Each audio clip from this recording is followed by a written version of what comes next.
सबको जय मसीह की। प्रभु का धन्यवाद करते हैं कि प्रभु ने आज का समा दिखाया हमें। मैं प्रभु का मैसेज लेके आई हूँ आप सबके लिए। प्रभु आशीष और बरकत दे, और जो जो इस मैसेज को सुने प्रभु उनको 1000 गुना ये वचन उनके जीवन में फल लाए प्रभु जी। और सुन के प्रभु जी वो आपकी आज्ञाओं को मानने वाले हों प्रभु जी। पर हम नहीं प्रभु जी, आपका पवित्र आत्मा सिखाने वाला हो प्रभु जी। धन्यवाद करते हैं, यीशु मसीह के नाम से मांगते हैं, आमीन। मैं वचन लेके आई हूँ, परमेश्वर का मैसेज लेकर आई हूँ आपके लिए। जो भी इस वीडियो को देख रहा है उन सब के लिए ये मैसेज है प्रभु का, आप सबके लिए। देखो, पहली बात तो ये आप लोग सोचते हो आजकल हर कोई वीडियो बना रहा है ना, प्रभु का मैसेज दे रहे हैं। मैंने सुना हुआ है, चलो मैंने जानता हूँ, मैं प्रभु के बारे में मैं जानती हूँ। लेकिन परमेश्वर की इच्छा, परमेश्वर इस वचन के थ्रू ही आपसे बात करता है। हालेलुया। तो आपके लिए मैसेज है कि दोष मत लगाओ, कि तुम पर भी दोष ना लगे। दोष मत लगाओ। आज हम इसी के बारे में जानेंगे कि बाइबल हमें क्या बताती है। आइए हम पढ़ेंगे रोमियो पुस्तक 2 अध्याय से। अतः हे दोष लगाने वाले, तू कोई क्यों ना हो, तू निरुत्तर है, क्योंकि जिस बात में तू दूसरों पर दोष लगाता है उसी बात में अपने आप को भी दोषी ठहराता है। इसलिए कि तू जो दोष लगाता है स्वयं ही वह काम करता है। हालेलुया। दोष लगाना, देखो, किसी की कमियों को उजागर करना किसी के सामने, इसे दोष लगाना कहते हैं। अगर कोई हमें अपनी बात बता रहा है, गुप्त बात बता रहा है या नहीं भी बता रहा, हमें पता है कि उसके जीवन में पाप चल रहा है ना। अगर उसके जीवन में पाप चल रहा है, हमें उस व्यक्ति को समझाना चाहिए। जहाँ परमेश्वर की आज्ञाओं को तोड़ रहा है तो हमें उस व्यक्ति को समझाना चाहिए, ना कि उसकी जो कमियां हैं जो और लोगों के सामने रखनी चाहिए। नहीं, ये काम गलत है, ये है दोष लगाने वाला। जब हम किसी को किसी के बारे में बताते हैं कि वो व्यक्ति गलत कर रहा है, परमेश्वर की आज्ञा को नहीं मान रहा, तो ये दोष लगाना हो गया ना। दोष लगाना, उस व्यक्ति पर दोष लगाकर हम खुद ही दोषी ठहर रहे हैं। हालेलुया। हम खुद ही दोषी ठहर रहे हैं, क्योंकि हमें बल्कि उसे समझाना चाहिए, ना कि और तीसरे व्यक्ति के पास जाके इसकी बातें बोलनी चाहिए। अगर कुछ हम कहें कि अनबन है किसी दासों में या किसी आपस में लोगों की, तो वो आपस में बैठ के उस चीज़ को सुलझाएं, ना कि लोगों के पास जाके या अन्य व्यक्ति के पास जाके उसकी कमियों को उजागर करें। ये परमेश्वर का वचन हमें नहीं सिखाया, क्योंकि परमेश्वर का वचन हमें प्यार करना सिखाता है। हालेलुया। मैं आगे पढ़ूंगी आप सबके लिए। हम जानते हैं कि ऐसे काम करने वालों पर परमेश्वर की ओर से ठीक ठीक दंड की आज्ञा होती है। ऐसे काम करने वालों पर परमेश्वर की ओर से दंड की आज्ञा होती है। कैसे कैसे काम करने वालों को? फूट डालने वालों पर, जो दोष लगाते हैं, लोगों की कमियां उजागर करते हैं, लोगों के पापों को उजागर करते हैं, उनके लिए ये वचन है। जो वो काम कर रहे हैं वो उसमें खुद भी फंसे हैं, क्योंकि वो भी दोषी हैं। जब वो ये काम कर रहे हैं, पहले अपने आप को देखना चाहिए।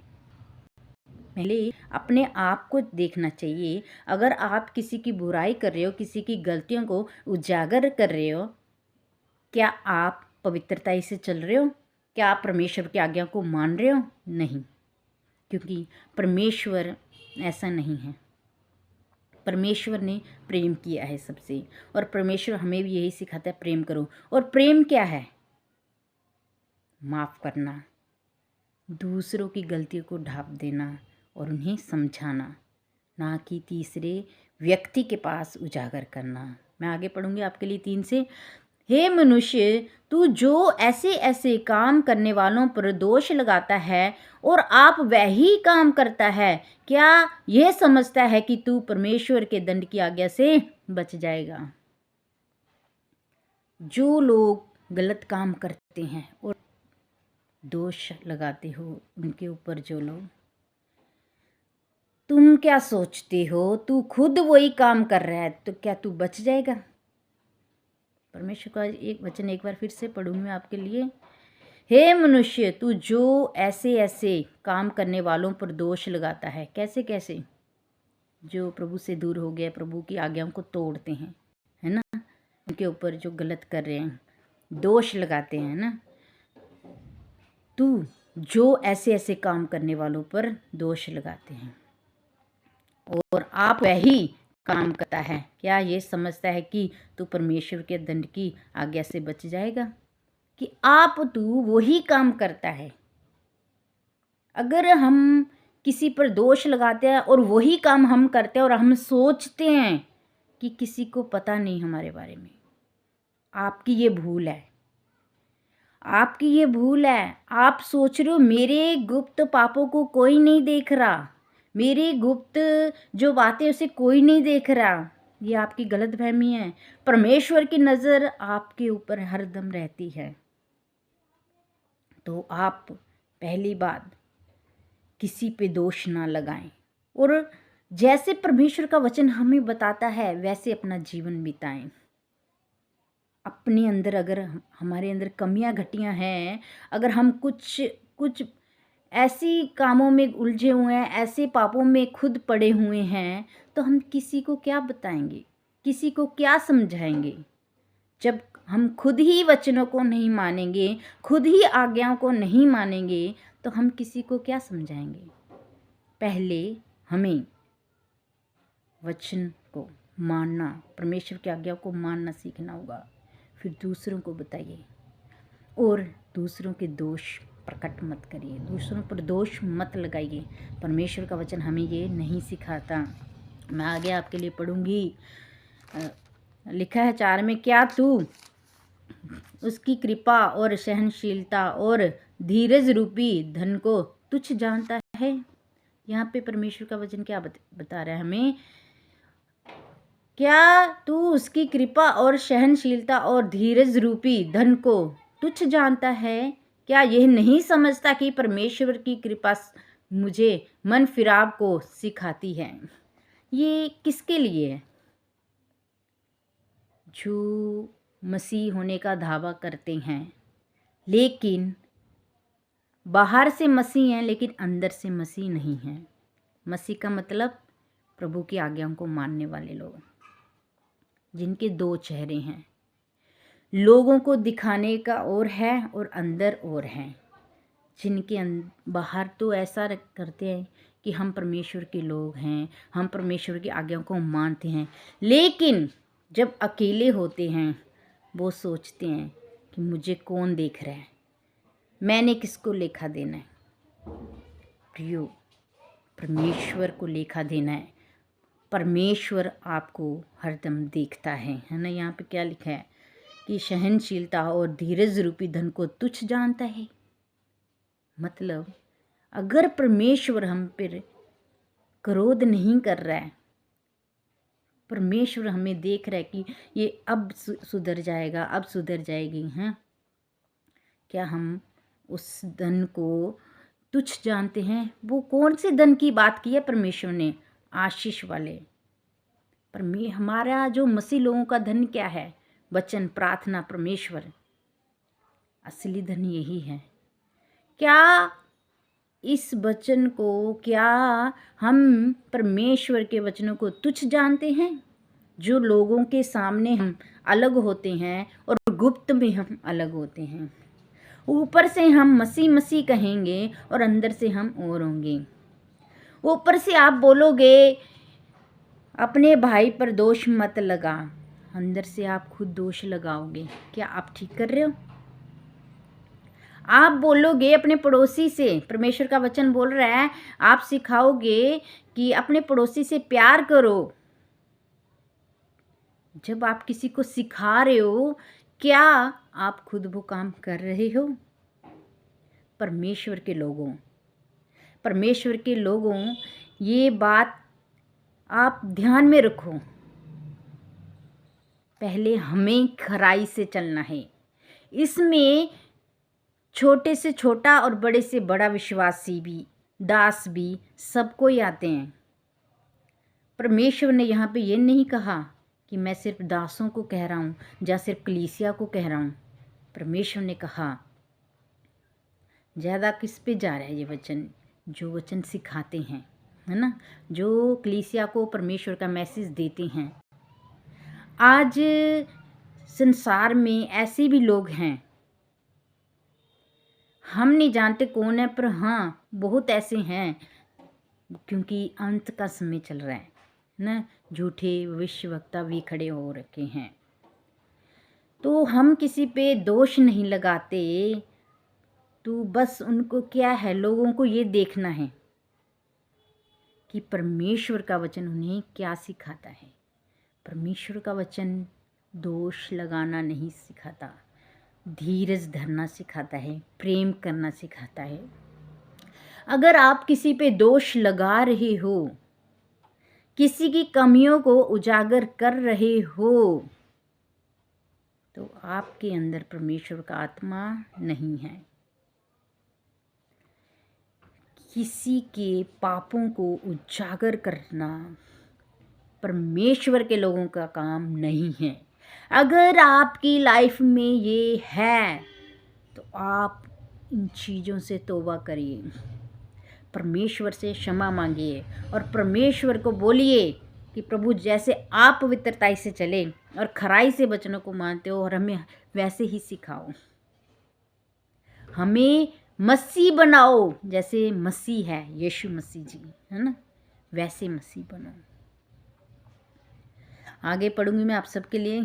पर तू अपनी कठोरता और हटीले मन के कारण उसके क्रोध के दिन के लिए, जिसमें परमेश्वर का सच्चा न्याय प्रकट होगा, अपने लिए क्रोध कमा रहा है। हम सोच रहे हैं क्या होगा ना, अपने लिए क्रोध कमा रहा है, मतलब सहनशीलता। परमेश्वर हमारे ऊपर धीरज रख रहा है ना, हमें कुछ कह नहीं रहा, सजा नहीं दे रहा। आप क्या सोचते हो कि परमेश्वर को गुस्सा नहीं आ रहा होगा, परमेश्वर को क्रोध नहीं आता होगा? जब परमेश्वर के ही लोग परमेश्वर की ही आज्ञाओं को तोड़ेंगे। प्रिय, परमेश्वर की आज्ञाओं को खराई से मानिए और अपने अंदर से जितनी भी कमियां हैं उसे दूर करिए, तौबा करिए, और जैसे परमेश्वर का वचन बता रहा है वैसे खराई से वचन को माने और खराई से ही आगे सिखाएं, और खुद भी खराई से चलें और दूसरों को भी खराई से सिखाएं। दूसरों के दोष को दूसरों पर दोष मत लगाएं और उनके पापों को प्रकट मत करें, बल्कि उनको एकांत में जाके समझाएं कि परमेश्वर का वचन क्या कहता है। हालेलुया। आगे मैं पढ़ूंगी। जो सुकर्म में स्थिर रहकर महिमा और आदर और अमरता की खोज में हैं, उन्हें वह अनंत जीवन देगा। पर जो विवादी हैं और सत्य को नहीं मानते वरन अधर्म को मानते हैं, उन पर क्रोध और कोप पड़ेगा। ये उन लोगों के लिए जो परमेश्वर को नहीं मानते, जो परमेश्वर को नहीं मानते, जो कहते ये परमेश्वर नहीं है, उन पर क्या होगा? उन पर कोप पड़ेगा, परमेश्वर का क्रोध उन पे भड़केगा। हालेलुया। तो आज परमेश्वर का वचन हमें क्या बता रहा है? मैं एक मत्ती का 7 अध्याय से आपके लिए पढ़ूंगी इसी टॉपिक पे कि दोष मत लगाओ ना, दोष मत लगाओ कि तुम पर भी दोष ना लगाया जाए, क्योंकि जिस प्रकार तुम दोष लगाते हो उसी प्रकार तुम पर भी दोष लगाया जाएगा, और जिस नाप से तुम नापते हो उसी नाप से तुम्हारे लिए भी नापा जाएगा। परमेश्वर किसी से भेदभाव नहीं करता। याद रखना, परमेश्वर के लिए सब एक समान है, चाहे कोई कलीसिया का मेंबर हो, चाहे कोई बड़ा दास हो, परमेश्वर सबको प्यार करता है। और इसमें चाहे कोई दास हो या कोई विश्वासी हो, ये सबके लिए वचन है कि दोष मत लगाओ कि तुम पर भी दोष ना लगाया जाए। आज ऐसा समय है, लोग एक दूसरे पर दोष लगा रहे हैं, इसने ये कर दिया, इसने वो कर दिया। प्रियो, दोष मत लगाओ, दोष मत लगाओ, एकांत में जाओ, उसे समझाओ। अगर गलती हो जाती है तो उसे समझाओ।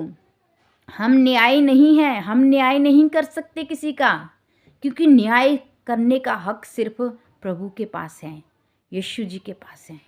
हम न्याय नहीं कर सकते, हम सिर्फ समझा सकते हैं वचन के थ्रू, बाइबल के थ्रू। ठीक है, हमारा इतना ही काम है, बस समझाने का। जहाँ पे कोई गलती कर रहा है, परमेश्वर का वचन क्या कह रहा है ये उसे बताना है, परमेश्वर की आज्ञा क्या कह रही है उसे बताना है, और दोष नहीं लगाना उसके ऊपर। दोष लगाना वही बात आ गई ना, जब किसी के पापों को किसी और के आगे उजागर करते हैं।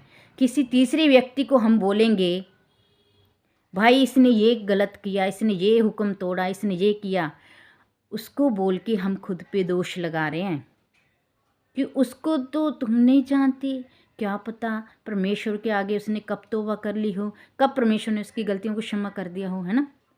हमारा प्रभु पापियों को क्षमा करने आया है ना। तो अगर किसी से गलती हो जाती है, वो उसी समय थोड़ी देर के बाद भी जब भी वो अपने दिल से तौबा कर लेगा तो प्रभु उसे क्षमा कर देगा। पर हे दोष लगाने वालों, तुम्हें इस बात की खबर नहीं होगी, तुम तो दोषी लगाते रह जाओगे और खुद दोषी ठहर जाओगे। इसीलिए दोष मत लगाओ कि तुम पर भी दोष ना लगे। एकांत में जाओ और अपने भाई बहनों को समझाओ और खराई से परमेश्वर की आज्ञा को मानो। खुद भी खराई से चलो और दूसरे को भी खराई से चलना सिखाओ। हालेलुया। प्रभु का धन्यवाद करते हैं। प्रभु इस वचन के पढ़े जाने और सुने जाने से प्रभु जी आप सबको आशीष और बरकत दे। प्रभु जी जो जो ये वचन सुने प्रभु जी, उनकी ज़िंदगियों में ये वचन प्रभु जी 100 गुना 1000 गुना फल लाए प्रभु जी। और प्रभु जी दया करे, प्रभु जी दया करे जो भी इस वचन को सुने प्रभु जी, यीशु के नाम से प्रभु जी मांगते हैं, आमीन। हालेलुया। जय मसीह की सबको।